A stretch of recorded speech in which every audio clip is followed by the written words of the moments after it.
ఒక ఎమ్మెల్సీగా నేను గెలిచిన 2,75,000 రూపాయల జీతమయ్యా నాకు. 2,75,000 రూపాయల జీతం.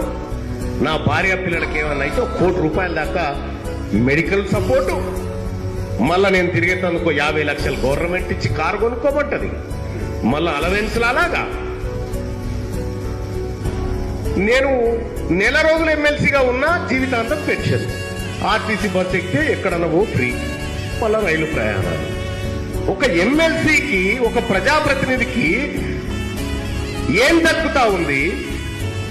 జీవితాంతం ఈ వ్యవస్థ కోసం విద్యార్థులను తయారు చేస్తున్నటువంటి అధ్యాపకులకు, కాంట్రాక్ట్ లెక్చరర్లకు, పార్ట్ టైం వాళ్ళకి వాళ్ళ జీవితానికి ఏం దక్కుతా ఉన్నదో సిగ్గుపడాలి కదా మాలాంటి వాళ్ళు. వాళ్ళని చూసిన తర్వాత నేను పదే పదే చెప్తా ఉన్నా కదా, మాకు కాదురా ఉండాల్సిన జీతాలు, మాకు కాదురా ఉండాల్సిన పెన్షన్లు వీళ్ళకు ఉండాలని చెప్తా ఉన్నా.